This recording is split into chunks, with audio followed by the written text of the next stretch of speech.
Oui, bien-aimés, nous allons conclure. Donc, pour prendre une bonne position d'adoration, fléchissez vos cœurs. Fléchissez d'abord vos cœurs devant Dieu. Reconnaissez d'abord qu'il est Dieu, qu'il est capable de tout, que tout est possible à celui qui croit. Il peut te pardonner, il peut te bénir, il peut tout faire pour toi. Reconnaître qui il est et savoir le prendre au mot, l'adorer, dire ce qu'il est de merveilleux, qu'il est ceci. Donner ses attributs, sa nature et savoir aussi fléchir nos genoux. Si vous avez des problèmes de fléchir vos genoux, vous êtes malade, demandez, faites la prière à Dieu. Dites à Dieu, Seigneur, mes genoux ne savent fléchir devant toi parce qu'ils sont malades. Tu as dit que tout genou fléchisse et toute langue confessera que Jésus-Christ est Seigneur.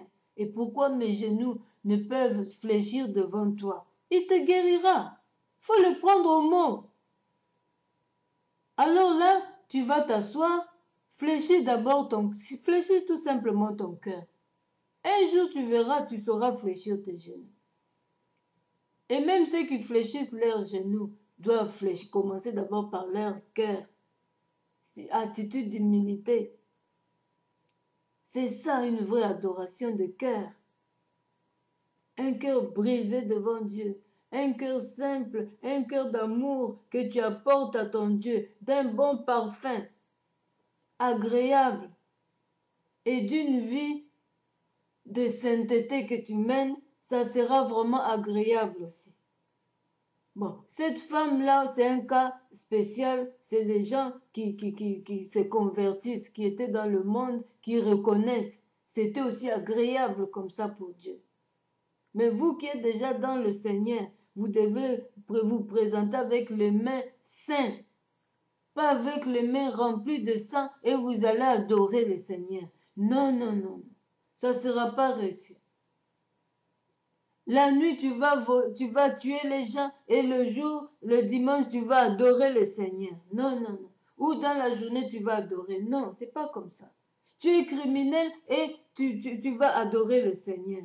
Non, non, non. Tu dois d'abord te repentir de ton mal et de ne plus répéter, de ne plus tuer et tu vas vraiment adorer. Et fais une repentance sincère comme cette femme. Fais une repentance sincère de ton cœur. Exprime-toi sincèrement d'une position d'humilité, à genoux, toi, jette-toi à ses pieds spirituellement. Quand tu es à genoux, jette-toi spirituellement à ses pieds.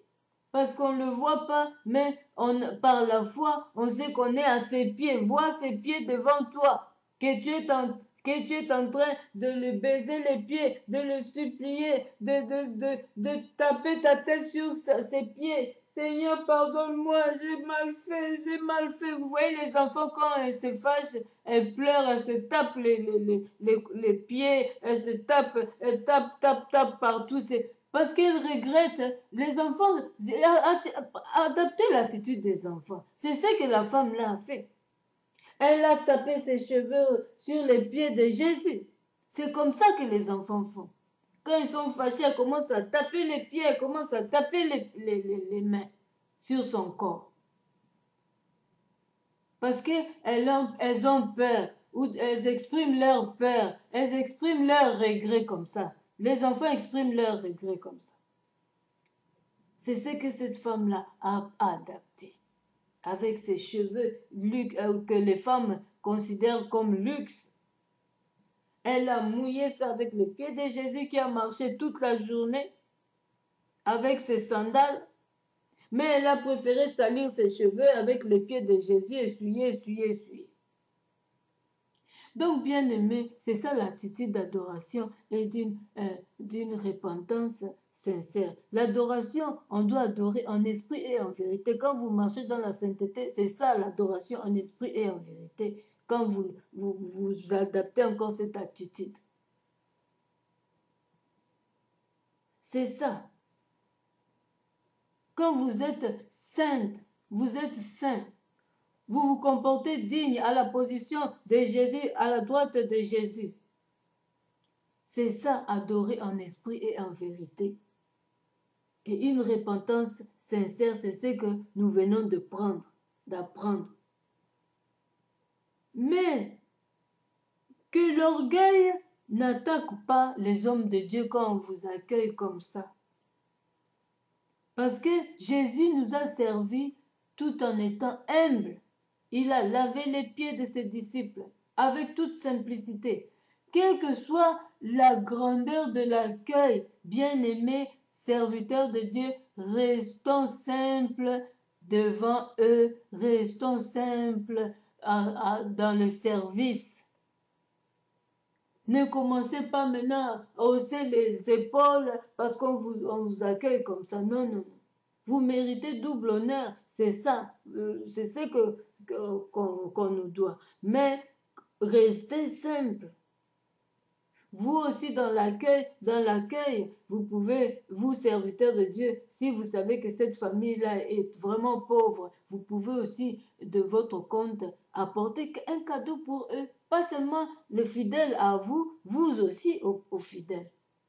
Parce que donner, ce verset-là est donné à tout le monde, même aux serviteurs, même aux fidèles. Donnez et il vous sera donné.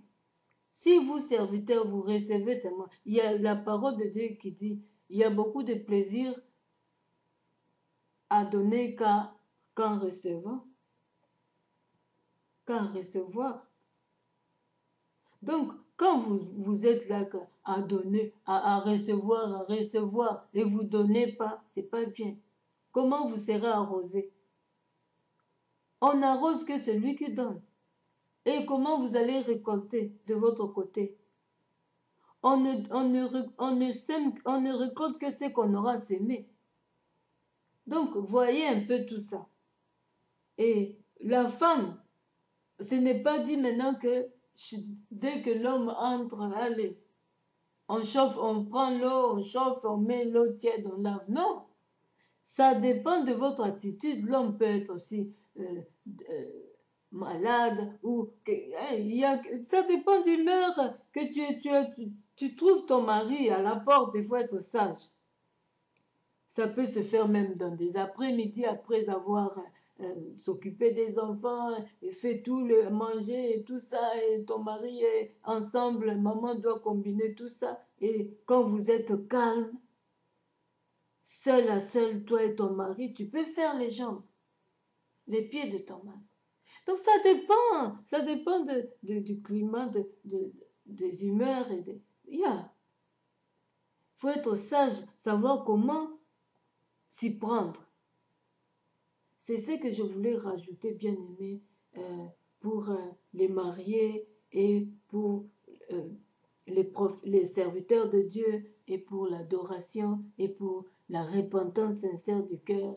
Donc, le demande de pardon. C'est ça.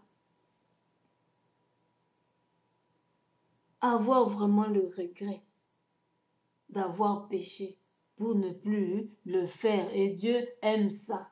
Mais quand tu demandes un pardon comme ça et puis tu sais que demain tu vas répéter, alors tu ne seras pas pardonné comme cette femme-là. Celui qui donne beaucoup reçoit beaucoup. Donc tu reconnais ta faute beaucoup, tu recevras aussi le grand pardon.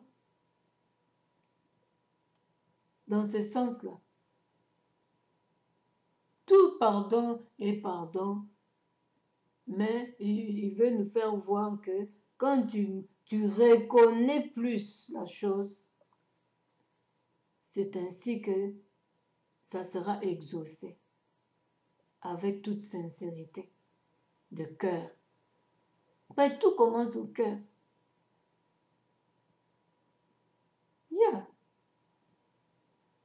Voilà ce que j'avais un peu à conclure là. Et Jésus-Christ est Dieu, c'est le Fils de Dieu et il est Dieu parce que ça nous a prouvé qu'il sondait les cœurs. Les gens là ne disaient pas ça, ne confessaient pas ça de leur bouche, mais ça c'était du cœur qu'ils parlaient. Mais Dieu a entendu le cœur parler. Alors, cessons de douter que Jésus-Christ est Dieu. Non, cessons de douter dans ça. Bien-aimés, je vous aime tous. Voilà ce que j'avais à rajouter vraiment sur la pécheresse. Quels que soient tes péchés, bien-aimés, si tu reconnais, Dieu va te pardonner. Amen.